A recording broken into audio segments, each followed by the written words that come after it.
I wanted to ask you about your former teammate, Graham Barton. What can you tell me about him? Dog. Graham Barton, dog. He's a guy who is going to be in the league for a long time. If you pull up his tape this year, you'll know the type of athlete he is, and if you meet him off the field, you'll be even more impressed. So, Graham Barton, dog. Riley, you had a chance to meet with the Buccaneers this week? I met with them at the Senior Bowl. Great staff. Riley, what's the biggest difference from the second group? It's a great question. I think the biggest difference was, the game day atmosphere is obviously a little bigger, but as far as on the field and the team culture in the locker room, nothing really changes when you go to a football, more of a football school. The mentality in the locker room is still, a win mentality. So as much as there seems to be a lot of change, there really isn't too much, no matter what football program you go to, even from high school to college. It's all the same amount of dudes, just goofing off trying to win games. Riley, you've had a really successful career for a lot of good things on film. But what's one thing necessarily that isn't on the film that you're excited to showcase to some of these NFL scouts, GMs, as well as the coaches? Yeah, I think one thing I'm focusing on is really playing fast with my feet. I think if you pull up my tape, my 2-minute tape is really good, and because it gets me playing fast, it gets the ball out of my hands and playing fast with my feet. And another example is just anytime we're down and we need to have a fast drive, or I'm getting the ball out of my hands, playing on time, really helps me out a lot. So I think playing in the NFL offense complements that, because you're playing some under center and you're taking these longer, quicker drops. So that's part of my game that I'm looking to showcase.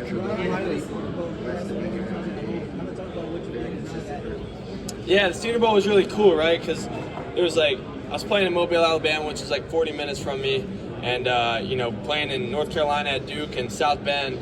Right, those are 15, 16-hour trips. So it's good to finish my college days back in my hometown, and down there the food's incredible, the people are incredible. No better place to be. So it was good to get back down there and kind of finish where I started. Riley, you're a very dynamic quarterback. You can run, you can throw. What's something that you really, really wish you could have shown more at Notre Dame and Duke? Yeah, nice hoodie. The one thing I wish I could have showcased more is probably the deep ball, sending the ball down the field. I think there were a lot of games this year where, my job's to win the football game, and there were games where, we didn't have to do that, and that was perfectly fine with me. I'm not an ego guy. I'm not worried about stats or anything like that. My job is to win the football game, and if, whatever that may be. So hopefully I'll be able to showcase the deep ball a little more. Riley, talk to me about your interactions with the Las Vegas Raiders and your thoughts on the organization overall. Yeah, obviously great organization. I think the one thing that stands out to them is just their support, their fan base. I mean, just electric fans. They're always getting after it. I think they're a program who are definitely on the come up and have great potential in the future. So obviously they got a great new owner. So yeah, great organization. Pete Carroll likes to run the ball. You like to run the ball. Well, I don't mind throwing it either. So I think that's one thing I want to prove to everybody. What's one thing that you learned in high school that you carried over to this day? Dang. I think one thing would probably be not to let.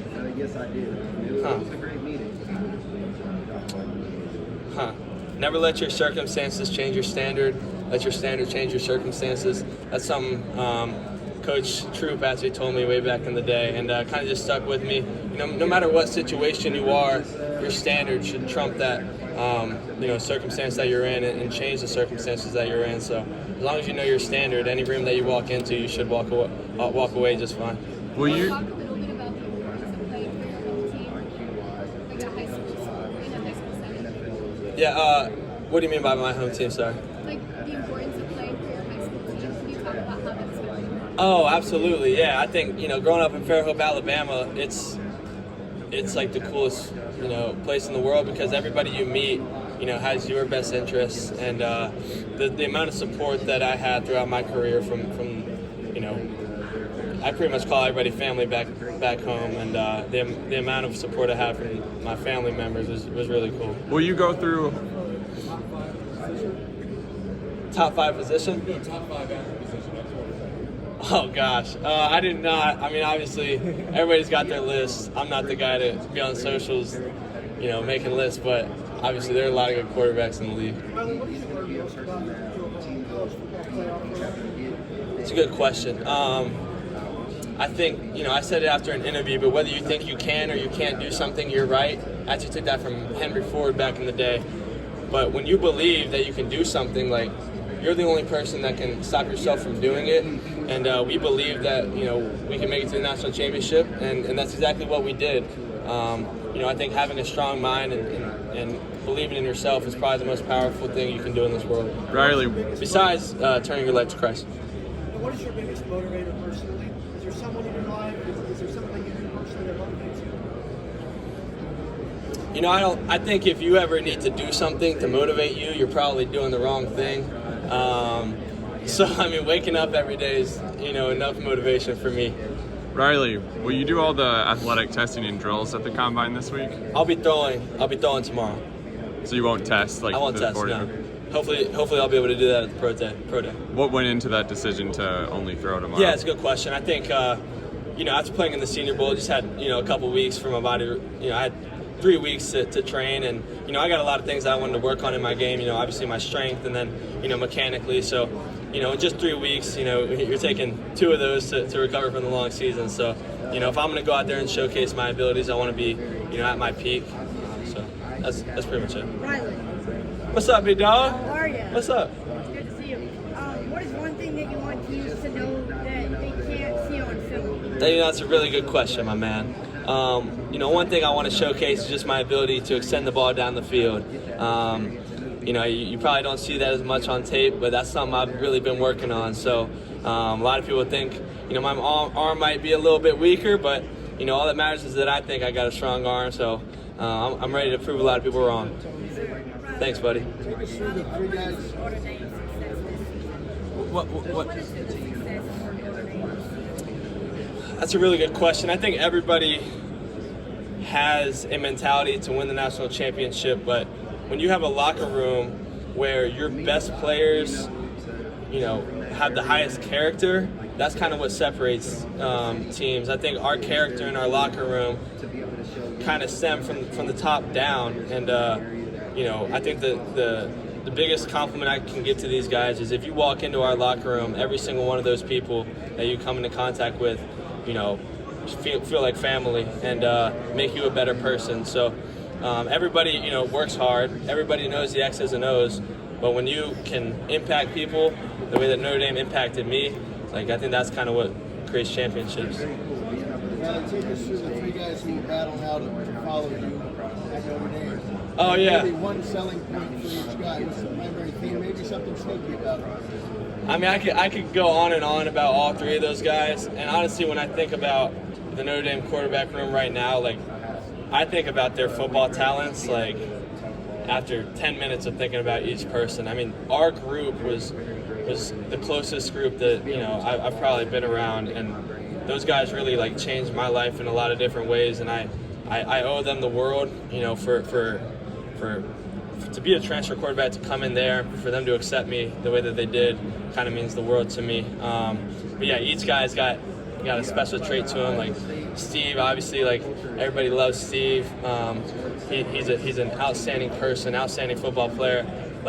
I hope y'all don't twist these. Every single one of them can start, but Kenny, going into Kenny, freak athlete who knows a lot of ball. He's just a football guy, and then CJ as well as a football guy, huge competitor. So all those guys are gonna be, really rooting for each other because we're so close. So, somebody's gonna have to, come out on top. But at the end of the day, we're all just rooting for each other. Best version of Notre Dame. What's your spiritual posture going into the combine? Not only to go physically, but what about the spiritual side? The spiritual side, that's a really good question.